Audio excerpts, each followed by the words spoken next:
ሕወሓት ዶክተር ደብረጽዮን ገብረ ሚካኤል ፕሬዝደንት ናይቲ ኣብ 2012 ዓመተ ምህረት ዝነበረ መንግስቲ ኮይኑ ክመርሕ ከም ዝመረጾ ተፈሊጡሎም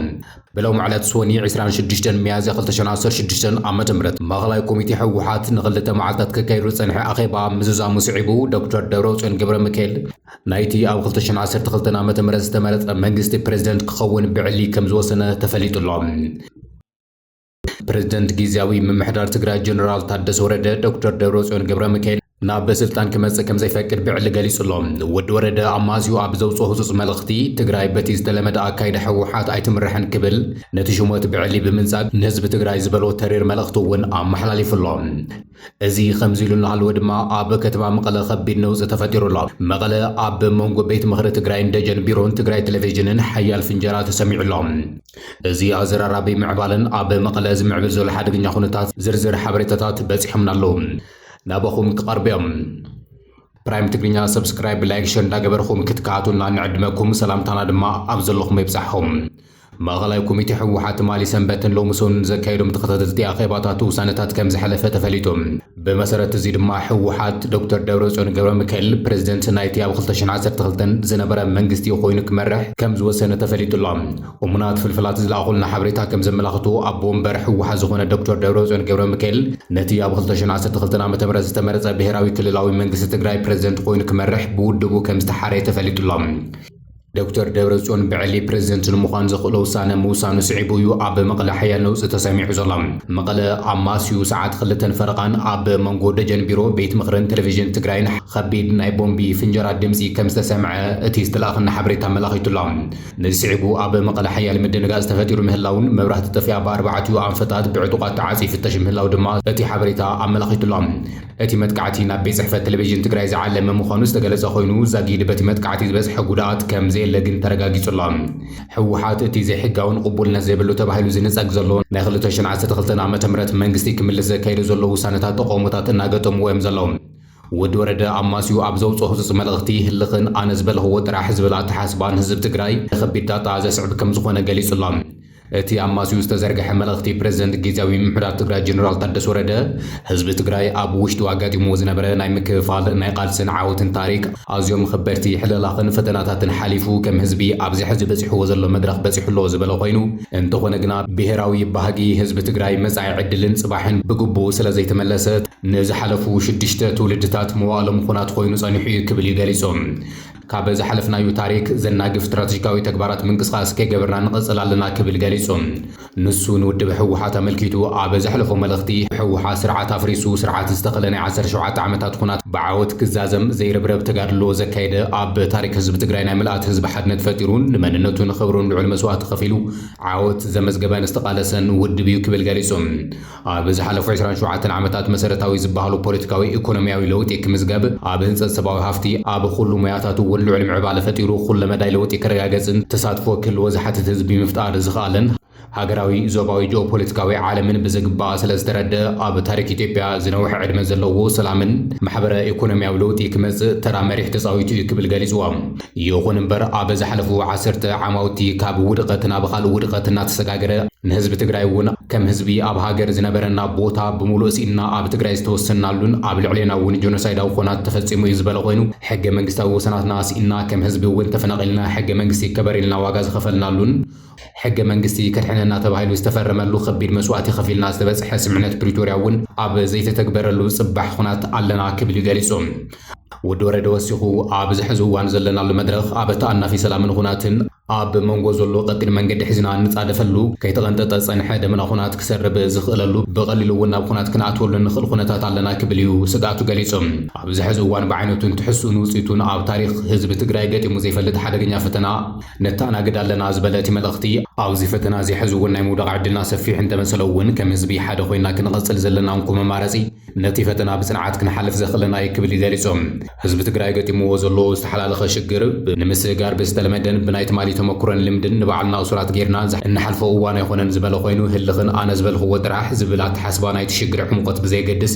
ዝገጠመ ይግጠም ካብ ዝብል ንህዝቢ ትግራይ ንሃገርን ከባቢ ጂኦፖለቲካዊ ዓለም ዘይምርዳእ ክብል ገሊጽዎም ምንጪ ውድቀት ትግራይ አመራርሓ ምዃኑ ተደጋጊሙ ከም ዝተገለጸ ንሱ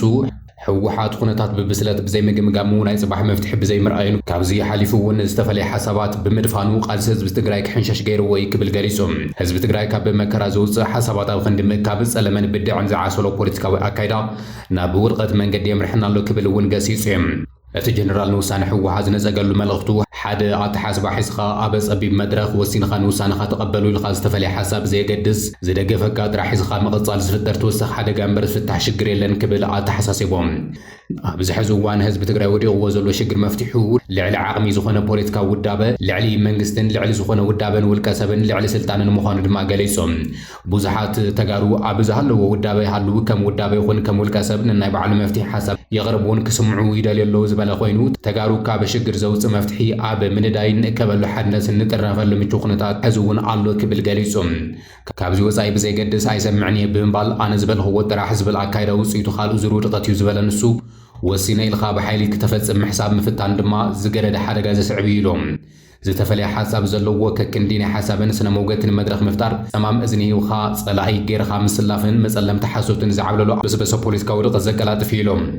ኣብ ከምዚ ዝበለ ጉዕዞ ቀጻሊ ዘጋጥም ውድቀት ናይ ሓደ ውዳበ ወይ ናይ ውልቀ ሰብ ዘይኮነስ ከም ህዝቢ ክንጠፍእን ዋጋ ክንኸፍልን ንኽእል ኢና ክብል ገሊፆም ኣብዚ ግዜ እዚ ዘሎ እዋናዊ ሽግር ኣፈታትሑን ከም ህዝቢ ሓደ ክገብረልና ዝኽእል ምቹው ኣጋጣሚ እንትኾነ እውን ሕዚ ዘሎ ኣፈላላይ ንቃዕን ዝሰፍሐሉ ኩነታት ኮነ ተባሂሉ ይፍጠር ኣሎ ክብል ገሊፁ ሕዚ ህዝቢ ትግራይ ካልእ ውድቀት ክሽከም ኣይግባእን ስለዝኾነ እውን መላእ ህዝቢ ትግራይ ብሓፈሻ ብፍላይ ድማ ኣብ ከምዚ ዝኣመሰለ ኩነታት ዋና ግዳይ ትኾኑ መንእሰይ ኣዴታትን ነዚ ኣብ ሓደጋ ዘእትወና ዘሎ ጥበብ ዝጎደሉ ናይ ሽግራት ተሓዘን ኣፈታታሕን ውሳነን ቅድሚ ናብ ሓደጋ መሊእና ምእታውና ምብታናን ደው ክተብልዎ ነዚ ሓሲርና ሽግግር ወቕቲ ዝኾነና ካብ ብዙሕ ኣመራዝታ ይህን መድረኽ ተፈጢሩ ምዑሪ ሓሳብ ክመጽእ ክትገብሩ ጻውዒተይ የቕርብ ክብል እዩ እቲ ጀነራል ታደሰ ወረደ ብቤት ጽሕፈቱ ኣቢሉ ዘውፅኦ መግለጺ ኣመላኺቱ ዘሎ بخالق قصدما حزب تግራይ ኹናት ክጅመር ድሌት ኣለዎ ክብል ኣመራርሓ ሰራዊት ትግራይ ተዛሪቦም ኣዛዛር ምስል ዝኾነ ብርጋዴር ጀነራል ህንፃ ወልደ ጊዮርጊስ እዋናዊ ምድላዋት ሰራዊት ኣመልኪቱ ተዛሪቦም ህዝቢ ተቃለሱ ይብለና ኣሎ ክብል ድማ ገራሚ ቃል ምሕተት ሂቡሎም ሰራዊት ትግራይ ኣብ ትሕቲ ስትራቴጂካዊ መሪሕነት ሕወሓት ኮይኑ ቃልሱ ክዳሎ እዩ ክብል ዝገለጸ ኮይኑ ትግራይ ብምስለኔ ብልጽግና ክትምራሕ ኣይንፈቅድን ክብል ድማ ንጀነራል ታደሰ ወረደ ተቃይሙ እቲ ላዕለዋይ ኣመራርሓ ሰራዊት ትግራይ ንመንግስቲ ፌደራል ከፈራርሑ እውን ተሰሚዑ ብልጽግና ንምውጋድ ድልዋት ምዃኑ ድማ ገሊጹ እቲ ጀነራል ታደሰ ወረደ ምንቅስቃሳት ክዕዘብ ዝተኣዘዘ ጀነራል ኩሉ ኣብ ቀረባ እዋን ተወዲኡ ክብል እውን ተሰሚዑ እዚ ምፍራሕ ናይቲ ጀነራል ኣሜሪካን ሕብረት ኣውሮፓና ንኹናት ዝግበሩ ምንቅስቃሳት ኣብ ዝጠንቅቕሉ እዋን እዩ እዚ መደረ ሰሚዑ ዘሎ ፖለቲካዊ መራሕትን ወታደራዊ ኣዘዝትን ትግራይ ኣብ ልዕሊ 4 ኪሎ ዝገብርዎ ዘሎ ምፍራሕ ቀፂሎም ኣብ ዘለሉ እዋን ኣብ ቀረባ እዋን እውን ሓደ ካብ ላዕለዎት ኣመራርሓ ሕወሓት ዝኾነ ኣምባሳደር አዲስ አለም ባሌማን ኩሉ ምድላዋት ወዲና ሎጂስቲክ ኣዳሊና ኣለና ምስ ፋኖን ሻዕብያን ሓይልና ኣጣሚርና ኣለና ክብል ምግላጹ ንብዙሓት ከዘራርብ ቀንዩ ኣብ ትግራይ ፖለቲካዊ ቁርቁስ ሰማይ ዓሪጉ ኣብ ዘለሎ እዋን ዝተፈላለዩ ውዳበታት መዋጹ ሓሳባት የቕርብዮም ዘሎም ሳልሳይ ወያነ ትግራይ ሎሚ ኣብ ዘውፅኦ መግለጺ መዋጹ ትግራይ ንኹሎም ተጋሩ ዝውክል ጊዜያዊ መሰጋገሪ መንግስቲ ምጥያሽ ከም ዝኾነ ብዕሊ ገሊጹሎም ሳልሳይ ወያነ ትግራይ ሎሚ ሰውን ሚያዝያ 26 2018 ዓ.ም ኣብ ዘውፅኦ መግለጺ ኩሉ ዘሳተፈ ጊዜያዊ መሰጋገሪ መንግስቲ ምጥያሽ ህዝቢ ካብ ብተና ብሔር ብሔረሰባትን ትግራይ ካብ ምጥፋዕ ዓድን መረበትን ካብ ቀረመት ዘናግፍ ከም ዝኾነ ብዕሊ ገሊጾም እቲ ውድብ ብለው ማለት ኣብ ዘውፅኦ መግለጺ ባህግን ሕርያን ህዝብና ዝጻባእ ምልሰት ህልውና ዘይብሉ መንግስቲ ፍጹም ተቐባልነት የብሉን ክብል ገሊጾም ሕወሓት ኩሎም በረታት ዘተን ምይጥን ምርዳን ተጋሩ ሸጉሩ ብጉልበትን ስልጣንን ናይ ምብሓት ተግባራቱ ብቁልዑ ይቕጽል ከም ዘሎ ዝገለጸ እቲ ውድብ ቀደም እውን እንተኾነ ፖለቲካ ስልጣን ትግራይ ንልዕሊ 10 ዓመታት ብሒቱ ዝዘለቐ ውዳበ ምዃኑ ርዱእ እኳ እንተኾነ ካብ ስሩዕ ፖለቲካዊ ውዳበ ወሪዱ መሳርሒ ንስልጣን ዝነሓንሑ ጉጅለታት ካብ ዝኸውን ዓመታት ከም ዝተቆጸረ ገሊጾም ናይዚ ውጽኢት ድማ ዝበለ እቲ ውድብ ጠበንጃ ብሕታዊ ናይ ፖለቲካ ጾወታ ሕጊ ብምግባር ውልቀ ሰባት ጉጅለታት ብጉልበት ናብ ስልጣን ምድያብን ምውራድን ቀጺሉ ከም ዘሎ ድማ ገሊጾም ኣብዚ ሎም ቀነ ዝተጀመረ ብሽምምላስ ዝተወንዘፈ መንግስቲ ዝግበሩ ዘለዉ ናይ ኣደራሻት ተዋስኦታት ካብ ኽውንነትን ሕግን ሞራልን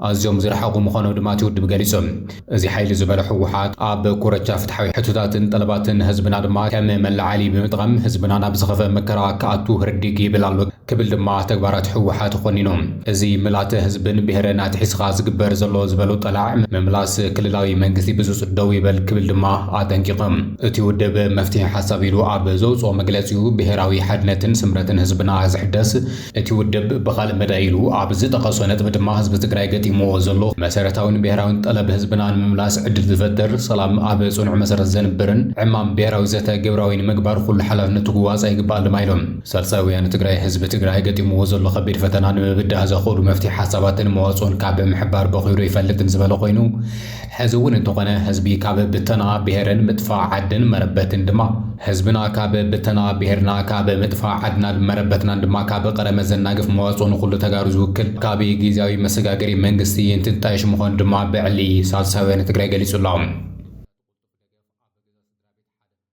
سبعال بونا فاريد حيلتا تقلطو في دقف أبغزا سدرا بيت بحادة مثل سراوي السودان استسلف أعزازي متقعتي بمفزامة تشعت أزمادو كم زموتون خالوت أجانس فرانس بريس تمالي حبيرهم اتي متقعتي اب ماخلاي سودان كابرسه كتما كفل هاجر الجزيره ود مداني اسات 4 كيلومتر نمبراق اب تركب قشت على كهيدي اب زركب منبر غزا سدرا بيت ازازي حيلتا السودان ابو اقلا كايكال كمستفصم دماتو منجتا تحبيرهم إيران تخططالي ناي ميسايل دبداب كم زكايرت ما تفليت الله